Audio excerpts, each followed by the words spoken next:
बहुत बड़ी खुशखबरी बाबू आप सभी के लिए। संस्कृत के सेंटर परीक्षा होने से पहले ही उसका क्वेश्चन पेपर हमारे पास आ गया है, तो फटाफट इसका उत्तर जान लीजिए कि इसका उत्तर क्या होगा, जिससे कि आप परीक्षा में जाकर के फटाफट उसे बना दीजिएगा। तो जल्दी से इसे शेयर कर दीजिए अपने दोस्तों में, सबका मदद कीजिए। और अभी तक लाइक नहीं किए प्लीज़ लाइक कीजिए, और चैनल पर पहली बार आए हैं सब्सक्राइब करके नोटिफिकेशन बेल आइकन को भी ऑन कर लीजिए। अगर बिहार बोर्ड में सबसे पहले जो है अगर क्वेश्चन पेपर आ जाता है फाइनल परीक्षा में भी, तो हम सबसे पहले आपको उसका उत्तर बता देंगे, जिससे आपको परेशानी नहीं होगी और संपूर्ण तैयारी हम आपको करा रहे हैं। तो इसके लिए आपको चैनल को सब्सक्राइब करना होगा। जब तक आप चैनल को सब्सक्राइब नहीं करेंगे तब तक आपको यह मौका नहीं मिलेगी। तो अंतिम मौका है और आखिरी मौका है, फटाफट कर लीजिए जल्दी से चैनल को सब्सक्राइब और वीडियो को लाइक करके अपने दोस्तों में शेयर कर दीजिए। आइए जान लेते हैं फटाफट कि इसका उत्तर जो होगा क्या होगा, जिससे कि आप जा करके परीक्षा में सही सही उत्तर करके चले आएँ। तो देखिए सबसे पहला प्रश्न क्या कह रहा है, देख लीजिए ध्यान से समझिए। और क्वेश्चन जो है बहुत बढ़िया पूछ रहा है और किताब के अंदर से पूछ रहा है, तो आपको काफ़ी मतलब कि अच्छे से पढ़ने की ज़रूरत है। तो ये समझ जाइए और आज से अभी से पढ़ना शुरू कर दीजिए आप लोग। भले ही पीछे हुआ क्या नहीं हुआ सबका भूल जाइए। चलिए आगे बात करते हैं। प्रश्न कह रहा है कि अड़ो अड़ियान डैश, ध्यान से समझिएगा कि अड़ो अड़ियान डैश, ये पहला ही चैप्टर से क्वेश्चन लिया गया है। महिमान आत्मनः, यह पद किस उपनिषद से लिया गया है? ये पहला चैप्टर का ही है, तो इसका क्या आंसर हो जाएगा? कठो उपनिषद, यानी कि ऑप्शन क जो होगा इसका बिल्कुल सही उत्तर हो जाएगा। चलिए अगले नंबर प्रश्न की बात करते हैं। अगला प्रश्न जो है काफ़ी शानदार प्रश्न है। कह रहा है कि सत्य के मुख पर से पर्दा हटाने की याचना किसने की है? देखिए बहुत ही बीच से प्रश्न उठाए गए, इसलिए कहते हैं आपको कि पढ़ना आपके लिए काफ़ी ज़रूरी है। हम आपको पढ़ा रहे हैं बहुत अच्छे से, जल्दी से चैनल को सब्सक्राइब कीजिए जो लोग नहीं किए हैं। सत्य के मुख पर से पर्दा हटाने की याचना किससे की गई है? तो देखिए यह किससे की गई है बाबू, तो आपको पूसन से की गई है, यानी कि ऑप्शन नंबर ए होगा बाबू, ए। ध्यान से, और इसमें एक भी आंसर गलती नहीं होगा, क्योंकि काफ़ी हमने हम सर्च कर करके बहुत ज़्यादा ढूंढे हैं क्वेश्चन का आंसर, तब मिल के आया हुआ है। क्योंकि काफ़ी जो है ये अंदर से बुक का पूछा गया था, काफ़ी हमें मेहनत लगा हुआ था, मेरा मेहनत बेकार ना जाए, इसलिए आप जल्दी से जल्दी शेयर भी कर दीजिए और चैनल पर सब्सक्राइब भी कर लीजिए चैनल को। क्वेश्चन कह रहा है कि ग्राम्यम महानगरम भविष्यति किसने कहा था? ग्राम्यम महानगरम भविष्यति, यह किसने कहा था? तो देखिए बाबू इसका जो बिल्कुल सही उत्तर हो जाएगा वो हो जाएगा भगवान बुद्ध, यानी कि ऑप्शन डी होगा बाबू, डी होगा। बहुत ही अच्छे से देखिए किताब के बीच में से हम ढूंढ ढूंढ के आंसर आपको बता रहे हैं, जो भी है ना बहुत अच्छे से, एक भी आपका आंसर गलती नहीं मिलेगा। एक दो क्वेश्चन के आंसर पे हमको डाउट है, लेकिन वह ठीक ठाक है, उसको बताएंगे, आप देख लीजिएगा। फिलहाल इसका देखिए क्वेश्चन क्या कर रहा है, चौथा नंबर, कि मेगा आस्थनीज कहाँ का रहने वाला था? तो देखिए मेगा आस्थनीज जो था वह यूनान का रहने वाला था, यानी कि ऑप्शन नंबर सी होगा। ओके, अगला प्रश्न जो है वो अगला प्रश्न कह रहा है कि महात्मा गांधी सेतु किस नदी पर है? तो देखिए महात्मा गांधी सेतु जो है वह गंगा नदी पे, आपको पता है। तो देखिए गंगा आपको बी नंबर में लिखा गया है, गंगा देखो बी नंबर में लिखा गया है, ये गंडक लिखा गया है। तो ध्यान से देखो कैसे लिखा गया, गंगा इस तरह तो नहीं लिखा जाता है, मतलब इस तरह भी लिखा जाता है। तो ये अलग करके कई बच्चे नहीं जानते होंगे कि गंगा इस तरह से लिखा जाता है, देखिए गंगा इस तरह से भी लिखा जाता है, यानी ऑप्शन नंबर बी हो जाएगा। अगला नंबर प्रश्न जो है कह रहा है कि बीरेश्वर कौन था? सॉरी बीरेश्वर, हाँ बीरेश्वर कौन था? तो देखिए बीरेश्वर कौन था बाबू, आप पढ़े होंगे तो आपको याद होगा कि जो बीरेश्वर था वह मंत्री था, यानी कि ऑप्शन नंबर सी हो जाएगा। और अभी तक ऐप डाउनलोड बाबू जो लोग नहीं किए हैं वो जल्दी से ऐप को डाउनलोड करेंगे और अपना तैयारी करेंगे बेहतर। वहाँ पे सब्जेक्टिव ऑब्जेक्टिव मॉडल पेपर आपको सब चीज़ मिल जाएगी बाबू। जल्दी लिंक को दबा करके डाउनलोड कीजिए, नीचे डिस्क्रिप्शन में है, चाहे प्ले स्टोर पर जा करके DLS और एजुकेशन सर्च कीजिए, DLS एजुकेशन चैनल का नाम हमारा सर्च कीजिए, या मेरा भी नाम सर्च कर सकते हैं, मंटू सर लिखिएगा ना, मंटू सर MANTUSIR, ये सर्च कीजिएगा तो आपको ऐप मिल जाएगी। ठीक है, चलिए अगला प्रश्न है, जरूर आप ऐप को डाउनलोड कीजिएगा और पढ़ाई कीजिएगा। अगला प्रश्न कह रहा है कि अलस कथा पाठ किस ग्रंथ से उत्कृष्ट है? अलस कथा पाठ किस ग्रंथ से बाबू उत्कृष्ट है? तो इसका सही उत्तर क्या हो जाएगा? पुरुष परीक्षा से है, पुरुष परीक्षा अलस कथा। देख रहे हैं कि अलस कथा आलसियों को भगाने के लिए क्या क्या काम किया जा रहा है, आग लगवाया जा रहा है, बहुत सारा काम किया, तो ये पुरुष का परीक्षा लिया जा रहा है।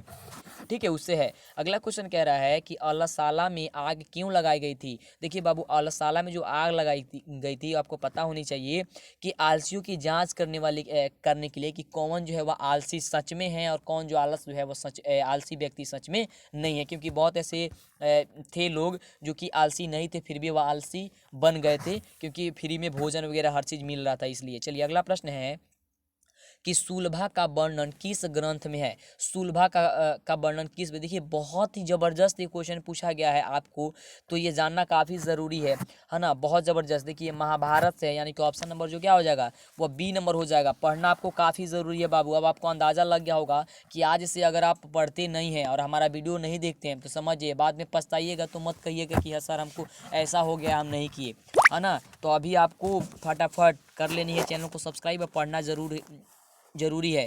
भले ही कोई पर्व आए, कोई कहीं पे भी जाना है, क्योंकि अब इसमें शादी विवाह भी बहुत ज़्यादा है, तो आपको घूमने थोड़ा कम ही जाना है, मौज मस्ती कम ही करनी है, लेकिन पढ़ने पे ध्यान देना है। अगला प्रश्न कह रहा है, फटाफट आंसर जान लेते हैं हम लोग बातें ना करते हुए। कह रहा है कि याज्ञवल्क्य ऋषि ने आत्म तत्व की शिक्षा किसको दी थी। आत्म तत्व की शिक्षा उन्होंने किसको दी थी बाबू, तो आपको बता देना चाहेंगे उन्होंने दी थी किसको, मैत्रेय को, यानी कि ऑप्शन नंबर क्या हो जाएगा, ऑप्शन नंबर ए इसका बिल्कुल सही उत्तर हो जाएगा। ठीक है, चलिए अगला क्वेश्चन कह रहा है कि लौकिक संस्कृत साहित्य की कवित्रियों में प्रमुख कौन है। लौकिक साहित्य की कवित्रियों में जो प्रमुख है वह कौन है, तो वह है बेजंका, यानी कि ऑप्शन नंबर बी हो जाएगा बेजयंका। अगला नंबर प्रश्न की बात करते हैं, तो देखिए अगला प्रश्न कह रहा है बाबू कि वरदाम्बिका परिणय कौन काव्य है। वरदाम्बिका परिणय कौन सा जो है वह काव्य है बाबू, तो इसका बिल्कुल सही उत्तर जो है आपका होगा ऑप्शन नंबर सी कि चंपू काव्य है। कौन सा काव्य है बाबू, चंपू काव्य है। इसी पे टिक कीजिएगा, गलती जगह मत आप टिक कर दीजिएगा एग्जाम में, ये ध्यान रहे। चलिए अगले नंबर प्रश्न की बात करते हैं, तो अगला नंबर प्रश्न कह रहा है कि भारत महिमा पाठ में कितने पद हैं। भारत महिमा ये पाठ में कितने जो है वह पद हैं, तो देखिए 5 पद हैं, यानी कि ऑप्शन क्या हो जाएगा, ऑप्शन सी नंबर हो जाएगा। चलिए अगला प्रश्न है कि किस संस्कार में सप्तपदी विधि संपन्न की जाती है। किस संस्कार में सप्तपदी विधि जो है वह संपन्न की जाती है, तो इसका आंसर हो जाएगा विवाह संस्कार में सप्त विधि जो है वह उसको क्या कर दी जाती है, संपन्न कर दी जाती है। अगला क्वेश्चन कह रहा है कि शिक्षा संस्कार का प्रथम संस्कार कौन है। शिक्षा संस्कार का प्रथम संस्कार जो है वह कौन है बाबू, तो देखिए इसका उत्तर हो जाएगा अक्षर आरंभ। अक्षर जो आरंभ है ना वह शिक्षा संस्कार का प्रथम संस्कार है, यानी कि ऑप्शन नंबर ए इसका बिल्कुल सही उत्तर हो जाएगा। जल्दी से ऐप को डाउनलोड कीजिए और चैनल को सब्सक्राइब नहीं किए हैं प्लीज़ सभी लोग चैनल को सब्सक्राइब करेंगे, नहीं तो बाद में पछताना पड़ेगा, क्योंकि क्लास लगातार चलाई जा रही है, वह सब्जेक्टिव हो या ऑब्जेक्टिव हो, हर प्रकार की क्लास जो है शुरू कर दी गई है। अगला क्वेश्चन कह रहा है कि मरणोपरांत कौन संस्कार संपन्न किया जाता है। जो मरण के उपरांत जो संस्कार को संपन्न किया जाता है वह कौन सा संस्कार होता है बाबू, तो होता है अंत्येष्टि, यानी कि ऑप्शन जो हो जाएगा क्या हो जाएगा, डी नंबर हो जाएगा।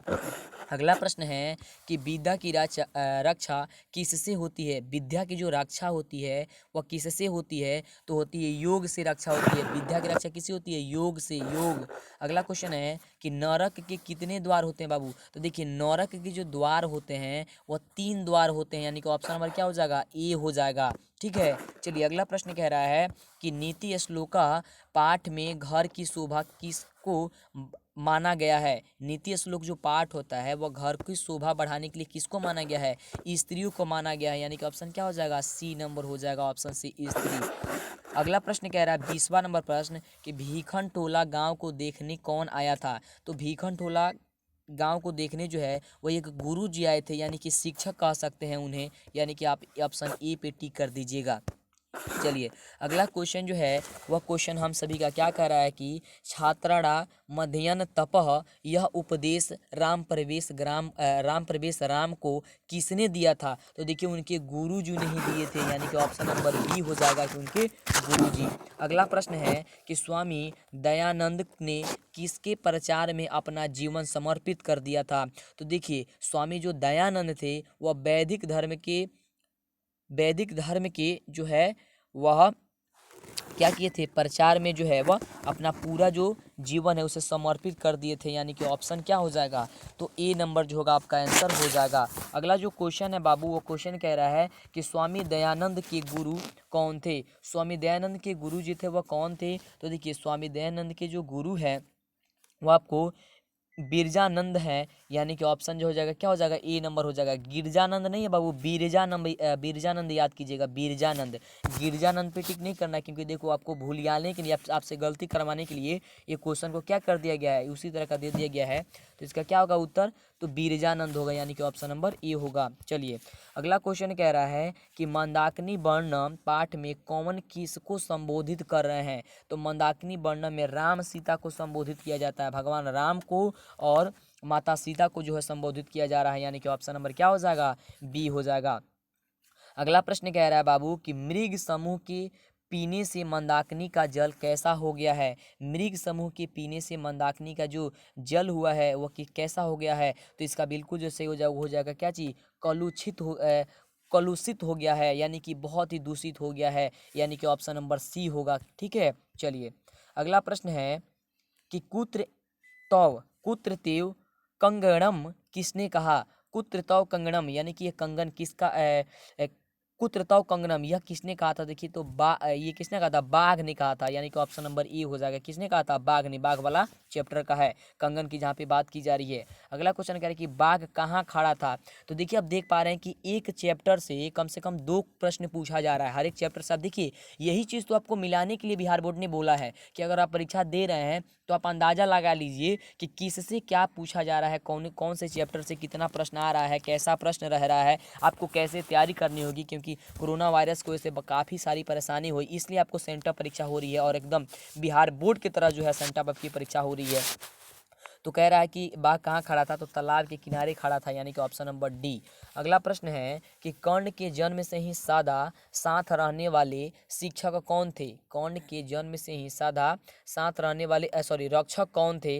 तो शिक्षक पढ़ दिए सॉरी, रक्षक कौन थे। तो रक्षक जो कौन थे वो कवच और कुंडल थे। उसके रक्षक कौन, जो कर्ण थे, कर्ण का क्या था, कवच जो और था, और उसका कुंडल जो था वो सबसे बड़ा उसका रक्षक था, यानी कि ऑप्शन सी होगा। अगला प्रश्न कर रहा है कि निरुक्त के रचनाकार कौन है। तो देखिए निरुक्त के जो रचनाकार हैं वह रचनाकार है आपको यास्क है, यानी कि ऑप्शन नंबर डी हो जाएगा। और इसको ढूंढिएगा ना आपको बुक में तो शायद ही मिलेगा, क्योंकि हमने बहुत प्रयास किया, इसका आंसर हम पे डाउट था, तो फिर हमने कैसे भी करके इसको लिख आपको आंसर ढूंढ करके लाया। तो इसका आंसर आपका डी नंबर होगा। चलिए अगले नंबर प्रश्न की बात करते हैं। हम कोशिश करते हैं कि सारी क्वेश्चन का जो आंसर है आपको सही सही बताए, कभी गलती से मिस्टेक हो जाती है तो उसके लिए तो कोई बड़ी बात नहीं है, लेकिन फिर भी आप सभी ध्यान से, लेकिन हम आप सभी के लिए कहते हैं कि आप सभी जो है थोड़ी ध्यान से पढ़िएगा, ठीक है, और आप अच्छे से पढ़िएगा। भले ही आपको जो 60 प्रश्न में आपको 50 प्रश्न को ही करना है तो आपको कोई दिक्कत तो होगी नहीं, हम आपको जो बता दे रहे हैं आपको बिल्कुल बिल्कुल सही है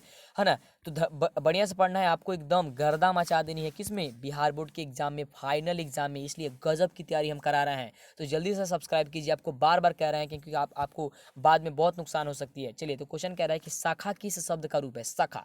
तो देखिए शाखा जो है ना वह मित्र का शब्द का रूप है, मित्रम, यानी कि ऑप्शन नंबर डी हो जाएगा मित्र। देखिए कुछ बच्चे इसमें शाखा का ही दे देंगे तो वो गलत हो जाएगा बाबू, ये हो जाएगा ऑप्शन नंबर क्या चीज, डी नंबर हो जाएगा मित्रम। अगला है कि साध्वी शब्द में कौन सी विभक्ति। देखिए साध्वी शब्द में, तो साध्वी शब्द की यदि हम बात करते हैं तो साध्वी शब्द में जो होगा वो ना वो चतुर्थी विभक्ति है बाबू। कौन सी विभक्ति है, चतुर्थी विभक्ति, यानी कि ऑप्शन नंबर बी हो जाएगा। अगला क्वेश्चन है कि दाता शब्द की पंचमी एक वचन का रूप कौन है। तो देखिए दाता शब्द के पंचमी एक वचन की रूप की बात करें तो दात्री होनी चाहिए, यानी कि ऑप्शन नंबर डी इसका बिल्कुल सही उत्तर होगा। लेकिन थोड़ी सी इसी क्वेश्चन में हमको डाउट थी, थोड़ा क्लियर कर लीजिएगा। अगर ऐसे 60 में 85 बनाना है तो आप इसको छोड़ करके भी बना सकते हैं, कोई दिक्कत नहीं है, लेकिन इसका आंसर बिल्कुल सही उत्तर होनी चाहिए आपको डी नंबर। लेकिन थोड़ी सी हमको डाउट रहता है ना एक कि होगा या नहीं होगा, लेकिन इसका बिल्कुल सही उत्तर होगा दात्र ही होगा, बिल्कुल है। क्योंकि दात्रम जो है वो तो होगा नहीं, दात्री होगा नहीं, दातु होगा नहीं, तो दात्रे ही होना चाहिए, यानी कि ऑप्शन नंबर डी ही बिल्कुल सही उत्तर है। अगला क्वेश्चन कह रहा है कि मुनि शब्द के समान किस शब्द का रूप नहीं चलता है। मतलब मुनि शब्द का जो रूप होता है, मुनि मुनि मुन्य, मुनि मुनि मुनीन, मुन्ना मुनभ्य मुनि भी, इस प्रकार से जो रूप है वो किस पे समान नहीं चल पाता इनमें से। देखिए कवि का भी चलता है मुनि के रूप पे, हरि का भी चलता है और रवि का भी चलती है। देखिए मति का जो है ना वो नहीं चलता है, ठीक है। तो मति जो है का बिल्कुल सही उत्तर हो जाएगा, इसके लिए क्या हो जाएगा, मति, यानी ऑप्शन डी। अगला क्वेश्चन है कि सत्यम बद, सत्यम बद, यानी कि सत्यम बोलो, मतलब सत्य बोलो। यहाँ बद में कौन सा लकार दिया गया है? तो देखिए सत्यम बद, इसमें कौन सा लकार बाबू दिया गया है? तो इसमें लकार दिया है, लोट लकार दिया गया है, यानी कि ऑप्शन नंबर क्या हो जाएगा? बी नंबर हो जाएगा। चलिए अगला नंबर प्रश्न की बात करते हैं। तो अगला नंबर प्रश्न कह रहा है कि दा धातु के लट लकार प्रथम पुरुष एक वचन का रूप जो होगा वो क्या होगा? दा धातु के लट लकार प्रथम पुरुष एक वचन में, तो दा धातु के प्रथम पुरुष एक वचन में होगा ददाती, यानी कि ऑप्शन नंबर डी है। देखिए भूलियाने के लिए आपको ऑप्शन नंबर ए में भी दिया गया है, लेकिन यहाँ पे ददती लिखा गया है, यहाँ पे ददाती लिखा है, तो ददाती पे टिक कीजिएगा ऑप्शन नंबर डी पे। अगला क्वेश्चन है कि त्रिष्टति किस धातु का रूप है? त्रिष्टति, तो देखिए त्रिष्टति का मतलब होता है बैठना, ठीक है, संस्कृत में त्रिष्टति बोलते हैं, ये अस्था हो जाएगा, ठीक है, अस्था, अस्था का त्रिष्टति रूप है, ठीक है। चलिए त्रिष्टि धातु का रूप है। अगला प्रश्न है कि लंग लकार किस काल का बोधक है? लंग लकार, तो देखिए लंग लकार जो है वो आपका किसका हो जाएगा? भूतकाल का होता है। लंग लकार किसका होता है? भूतकाल का होता है, यानी कि ऑप्शन नंबर बी। अगला है कि न्यू उपसर्ग जो है वह किस शब्द से बना है? तो देखिए इसमें आपको दो जो ऑप्शन है ना, ये कंफ्यूज कर दिया, दो तीन ऑप्शन जो इसमें है, क्योंकि ये तो होगा नहीं, लेकिन ये तीन ऑप्शन है ना थोड़े से कंफ्यूज कर दिया है सबको, सभी लोगों को कंफ्यूज कर दिया जो ये तीन ऑप्शन है। तो इसमें से हमारे अनुसार तो ऑप्शन बी होनी चाहिए, इस पर भी थोड़ी सी हमको डाउट है, तो बी नंबर इसका बिल्कुल सही उत्तर होगा। वैसे आप थोड़ा सा अगर डाउट है, डाउट क्लियर कर लीजिएगा मेरा। चलिए अगला प्रश्न कह रहा है, वैसे आपका सही उत्तर होनी चाहिए वही होगा, निर्मल ही होना चाहिए। अगला प्रश्न कह रहा है, बाकी सब सही है क्वेश्चन, कोई दिक्कत नहीं है, बाकी सब सही है, जो भी आगे बताने वाले हैं वो भी सब सही है। कह रहा है कि प्रत्यक्ष शब्द में कौन सा उपसर्ग है? तो प्रत्यक्ष में जो शब्द के पहले लगता है उसके प्रत्यक्ष में तो क्या हो जाएगा? इसमें प्र हो जाएगा, प्र। चलिए अगला प्रश्न है कि सामूहिकम शब्द में कौन सा प्रत्यय है? देखिए सामूहिकम, देखिए ये क्वेश्चन जो है ना, ये काफी हट के क्वेश्चन पूछा गया है ना। इस क्वेश्चन को थोड़ा सा आप देख लीजिएगा एक बार। सामूहिकम जो प्रश्न जो है पूछा जा रहा है, वैसे आपको हमारे अनुसार से बात करते हैं तो आपको ठग ठन जो है का प्रत्यय जो है ना उसको हो गया। यहाँ पे देखिए न पढ़ते हैं, न पढ़ते हैं उसको, लगभग न पढ़ते हैं हम लोग, तो ठन इसको प्रत्यय हम कहेंगे, यानी कि ऑप्शन बी। अगले प्रश्न की बात करते कह रहा है कि किस शब्द में तल्य प्रत्यय है? किस शब्द में किस है? तल्य प्रत्यय है, तल्य। तो देखिए तल्य प्रत्यय की यदि हम बात करते हैं 41 नंबर प्रश्न की, तो वत्सल्य, वत्सल्य आपका हो जाना चाहिए answer option number A, Vatsalya, यानी कि ऑप्शन नंबर ए। अगला प्रश्न जो है प्रश्न कह रहा है कि लघु धन तरप से कौन सा शब्द बनेगा? लघु धन तरप से कौन सा शब्द बनेगा बाबू? तो ये आपका आंसर जो होगा वह क्या हो जाएगा? तो ये तरप, तो लघुता आपका सही जो होगा इसका उत्तर हो जाएगा। लघुता नहीं, लघुतरम, लघुतरम होगा, सॉरी लघुतरम, क्योंकि तरप दिया गया ना, तो लघुतरम हो जाएगा। लघु धन तरप से हो जाएगा लघुतरम, यानी कि ऑप्शन जो होगा वो क्या हो जाएगा? सी नंबर हो जाएगा। और बिहार बोर्ड में भी फाइनल एग्जाम में भी बाबू अगर परीक्षा क्वेश्चन पेपर अगर पहले आ जाएगा तो हम आपको जरूर बता देंगे। तो इसलिए कहते हैं अभी तक चैनल को सब्सक्राइब नहीं किया तो जल्दी से कर लीजिए, दोस्तों में शेयर कीजिए, उन्होंने बताइए हमारे चैनल के बारे में कि बहुत अच्छे से शानदार तरीके से तैयारी कराई जा रही है, आप भी कर सकते हैं। और लगातार क्लास चलाई जा रही है, पूरी संपूर्ण तैयारी आपको करा रहे हैं हम। 2020 के बाद अब 2021 के लिए आपके लिए अब हम रखे हुए हैं बहुत ही ज़बरदस्त तैयारी, तो कीजिए और बढ़िया जो है अंक उठाइए अपने एग्जाम में और टॉपर बनिए। अगला प्रश्न कह रहा है कि कर्तव्य में कौन सा प्रत्यय है? जो कर्तव्य है ना बाबू उसमें कौन सा प्रत्यय है? तो देखिए कर्तव्य की यदि बात करते हैं इसमें अनियर प्रत्यय हो जाएगा, यानी कि ऑप्शन नंबर बी हो जाएगा। देखिए यहाँ पे जो प्रत्यय होता है ना संस्कृत में वो कुछ अलग होता है, और हिंदी का प्रत्यय होता है वो कुछ अलग होता है। आगे कह रहा है कि गम धन कत्वा से कौन सा शब्द बनेगा? गम धन कत्वा से देखिए तो गत्वा प्रत्यय बनता है, यानी कि ऑप्शन नंबर क्या हो जाएगा? बी नंबर हो जाएगा, गत्वा प्रत्यय हो जाएगा, क्या हो जाएगा? बी नंबर गत्वा। अगला जो प्रश्न है वो प्रश्न कह रहा है कि लप्य लप्य प्रत्यय किन धातुओं से लगता है? लप्य प्रत्यय किन धातुओं से लगता है? तो देखिए इसका जो आंसर होनी चाहिए आपका, इसका आंसर, तो आंसर इसका आंसर होगा बिल्कुल सही उत्तर उपसर्ग युक्त धातु से। जहाँ पे उपसर्ग की बात करते हैं तो वहाँ पे लप की प्रत्यय की बात आ जाती है, तो यानी कि ऑप्शन बी हो जाएगी। अगले नंबर प्रश्न की बात करते हैं, देखिए काफ़ी इंपॉर्टेंट प्रश्न है, काफ़ी मतलब कि हटके प्रश्न है। कह रहे कि भवानी शब्द में कौन सा स्त्री प्रत्यय है? तो हमारे अनुसार से यदि हम बात करते हैं इस प्रश्न में, तो इस प्रश्न में भी थोड़ी सी डाउट थी, यानी कि दो तीन ऐसा प्रश्न जो पूछ दिया गया है खुद हमें ही डाउट हो गया है कि क्या होगा, क्योंकि जल्दी जल्दी के चक्कर में ऐसा हो जाता है। मान लीजिए कि हम लोगों को थोड़ा जल्दी बताना होता है और ऐसा तो उतना समय नहीं मिल पाता है, तो इसलिए थोड़ी सी डाउट हो जाती है। तीन चार प्रश्न, दो तीन शायद प्रश्न ऐसा है जो हमें डाउट है, जैसे इसमें से एक भी प्रश्न एक प्रश्न ये है, तो इसमें से आंसर आपको बी नंबर होनी चाहिए, यानी कि डीन प्रत्यय जो होगा, डिस प्रत्यय आपको दिया गया है, ये आपको होनी चाहिए ऑप्शन नंबर बी। ठीक है, इसको अगर डाउट है हमको तो थोड़ा सा आप देख लीजिएगा। ठीक है, तो यही यही मतलब हमारे अनुसार होनी चाहिए। थोड़ी सी हमको डाउट है, बाकी कुछ नहीं है। चलिए आगे क्वेश्चन देखिए क्या कर रहा है आगे क्वेश्चन कि किस शब्द में टाप प्रत्यय है, किस शब्द में टाप प्रत्यय। देखिए इसका बिल्कुल सही उत्तर है, इसमें कोई आपको परेशान होने की जरूरत नहीं है। सूर्या, सूर्या जो है ना, सूर्या, इसमें टाप प्रत्यय है, सूर्या में टाप प्रत्यय मिला लीजिएगा, सॉरी टिक कर लीजिएगा आप जाकर के एग्जाम में फटाफट, और याद भी कर लीजिए। अगला प्रश्न कह रहा है राजन धन डीप से कौन सा शब्द बनेगा, राजन धन डीप से कौन सा शब्द बनेगा बाबू।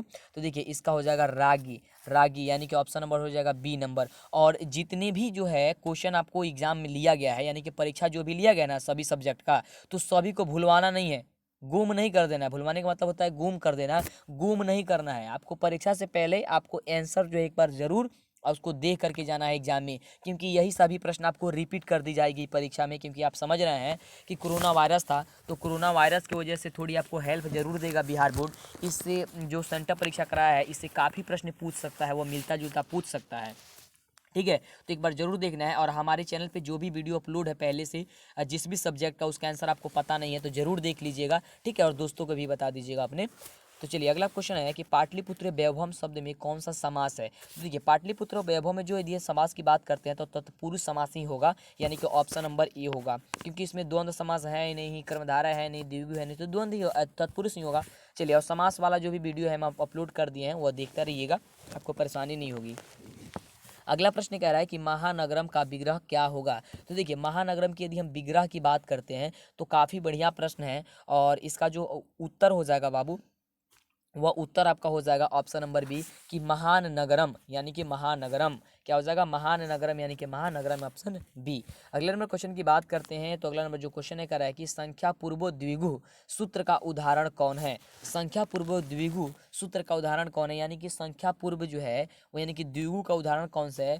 तो इसका क्या होगा, पंचगु, यानी कि ऑप्शन जो होगा ए नंबर आपका बिल्कुल सही उत्तर हो जाएगा। अगले नंबर क्वेश्चन की बात करते हैं, देखिए काफी इंपोर्टेंट बढ़िया प्रश्न है, कह रहा है कि माता पितरौ में कौन सा समास है। तो माता पितरौ में यानी कि माता पिता में कौन सा समास है, तो द्वंद्व समास है, यानी कि लोटा डोरी, भाई बहन, ये जो होता है ना माता पिता, है ना, लाफा डोरी, ये सब जो है आपका द्वंद्व समास है ना, दोनों पर तो प्रधान रहता है। अगला प्रश्न कह रहा है कि विधापति विधापरितासित का विच्छेद कीजिए।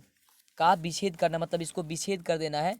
विधा विधा आसित लिखा है, सॉरी विधा आसित लिखा है, तो इसका ऑप्शन ए ही हो जाएगा कि विधा धन आसित, विधापति आसित, तो विधापति धन आसित हो जाएगा। देखिए ये लिखा गया है ना, थोड़ी सी हमको मिस्टेक हो गया पढ़ने में, लिखा गया है विधापति आसित, यानी कि हो जाएगा इसका ऑप्शन ए नंबर सही कि विधापति धन आसित, विधापति आसित, यानी ऑप्शन ए हो जाएगा। अगला जो प्रश्न है, प्रश्न कह रहा है कि व्यंग्यात्मिका शब्द में कौन सा संधि है। इसमें संधि की बात की जा रही है कि संधि कौन सी है, तो देखिए इसमें व्यंजन संधि होने चाहिए, यानी कि ऑप्शन नंबर बी हो जाएगा। अगला जो प्रश्न कह रहा है कि किस शब्द में व्यंजन संधि है। इसमें से दे बताना है आपको किस में जो है वो व्यंजन संधि है। तो इसमें का व्यंजन संधि की बात करते हैं ऑप्शन सी हो जाना चाहिए कि कारुणिकस्य, यानी कि ऑप्शन नंबर सी। अगले प्रश्न की बात करते हैं कि अगला देखिए प्रश्न कह रहा है कि तत् धन मध्य से कौन सा शब्द बनेगा। तत् धन मध्य से कौन सा शब्द बाबू बनेगा।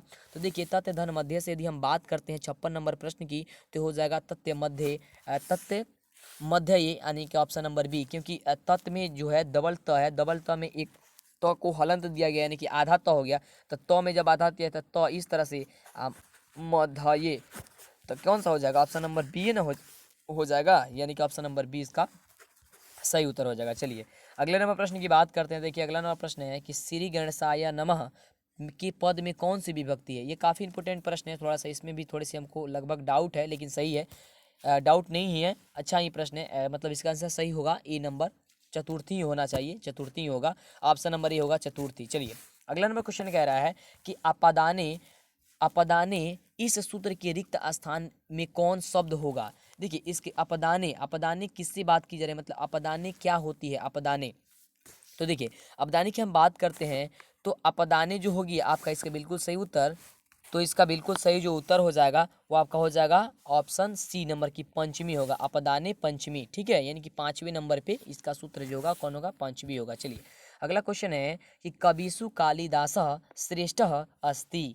कविषु कालिदासः श्रेष्ठ अस्ति, इस वाक्य के कबीसु पद में किस सूत्र की व्याख्या की गई है, मतलब किस सूत्र की बात की गई है, इसको आपको बतानी है। जो देखिए इसका जो बिल्कुल उत्तर होना चाहिए, आपका बिल्कुल उत्तर हो जाएगा ये बी नंबर कि सप्त मध्यधिकरणे च, यानी कि ऑप्शन बी। अगले क्वेश्चन की बात करते हैं। अगला क्वेश्चन कह रहा है कि कर्ता क्रिया के द्वारा जिसे सबसे अधिक चाहता है उसको क्या कहते हैं। कर्ता क्रिया के द्वारा जिसे सबसे अधिक चाहता है उसे क्या कहते हैं। ये थोड़ी सी आपको क्वेश्चन हटके लग रहा होगा, लेकिन आपका आंसर जो हो जाएगा इसका क्या हो जाएगा, ऑप्शन सी होनी चाहिए कि संप्रदाय संप्रदान से, यानी कि ऑप्शन सी होनी चाहिए कि कर्ता क्रिया के द्वारा जिसे शब्द अधिक चाहता है उसे क्या कहते हैं हम लोग। उसका उत्तर क्या हो जाएगा, सी नंबर हो जाएगा। तो यह रही आपके 60 प्रश्न। अगर इसमें से किसी प्रश्न का उत्तर हमसे गलती हो गया होगा तो उसे माफ़ कीजिएगा, क्योंकि जल्दी जल्दी के चक्कर में हो जाता है ऐसा, तो उसके लिए कोई परेशानी नहीं है, क्योंकि 60 में से जो आपको 50 ही बनाना है ना। और जो भी हमको डाउट हमने तो पहले कह दिया है, लेकिन कोई और तो यूट्यूबर्स कहते नहीं है, वो तो अपना बड़ाई की फेरा में रहते हैं कि मेरा जो है सबसे ज़्यादा हो, आराम हो, कोई कैसा भी कुछ भी बना देते हैं। लेकिन देखिए हम अपना गलती एक्सेप्ट कर रहे हैं कि मेरे पास अगर कोई गलती हो जाती है तो हम गलती एक्सेप्ट कर रहे हैं।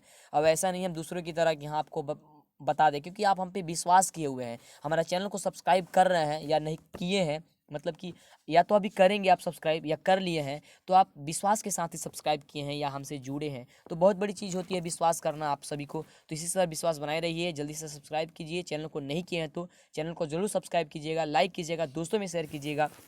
और आगे देखिए ये जो है आपका खंड ब नंबर में थोड़ी दिखा देते हैं, इसका आंसर आपको लिखना होगा तो लिख लीजिएगा। देखिए स्क्रीनशॉट ले लीजिए, फटाफट स्क्रीनशॉट ले लीजिए, ये आंसर ले लीजिए। और इसको आगे जो है हमारी जो सब्जेक्टिव टाइप वीडियो आएगी, यानी कि सेंटअप एग्जाम में तो हम लिख करके बता नहीं सकते हैं, क्योंकि काफ़ी लंबा हो जाएगा, आप समझ रहे हैं। केवल ऑब्जेक्टिव कर लीजिए, क्योंकि 30 नंबर इस सेंटअप एग्जाम में रहता है। लेकिन सबका स्क्रीनशॉट ले लीजिए, और यदि आपसे बन पाता है तो अभी बना लीजिए, या आप ढूंढ लीजिए और जाइएगा तो फटाफट क्या कर लीजिएगा, आप परीक्षा में बना डालिएगा, है ना। तो इससे फटाफट स्क्रीनशॉट ले लीजिए, वीडियो को रुक रुक के स्क्रीनशॉट ले लीजिए, ठीक है। वीडियो को रुक रुक के स्क्रीनशॉट ले लीजिए, सबको दिखा देते हैं। देखिए क्या क्या प्रश्न पूछा गया है। और फाइनल जब ये एग्जाम हो जाता है तो आपको पता ही है, क्योंकि मेरा ही एक ऐसा चैनल है जिसमें आपको सब्जेक्टिव ऑब्जेक्टिव हर चीज़ पढ़ाया जा रहा है, बताया जा रहा है, गजब की तैयारी, लाइव टेस्ट, हर चीज़ चल रही है, जिससे कि कोई परेशानी नहीं होगी, ठीक है। देखिए फटाफट कर लीजिए। देखिए दुर्गा पूजा हिमालय मम प्रियम मित्रम पाटलिपुत्रम और छात्र जीवने क्रीड़ाया महत्वम, इस पे आपको एक अनुच्छेद लिखने को आया है, तो आप इसमें से किसी पे भी लिख सकते हैं। ये देखिए आपको अनुवाद करने के लिए आया है, और बहुत सारा प्रश्न है, तो फटाफट वीडियो को रोक करके आप कर सकते हैं, स्क्रीनशॉट ले सकते हैं क्या क्या प्रश्न आया है। चलिए फटाफट कर लीजिए, स्क्रीनशॉट ले लीजिए। चलिए हो गया, बस इतना ही प्रश्न है। आप जाइए फटाफट कीजिए, जल्दी से लाइक कीजिए, चैनल को सब्सक्राइब कीजिए, दोस्तों में शेयर कीजिए, उनको भी बताइए, मदद कीजिए, फटाफट कीजिए। इसी के साथ वीडियो को एंड करते हैं। बहुत बहुत धन्यवाद आप सभी को वीडियो देखने के लिए।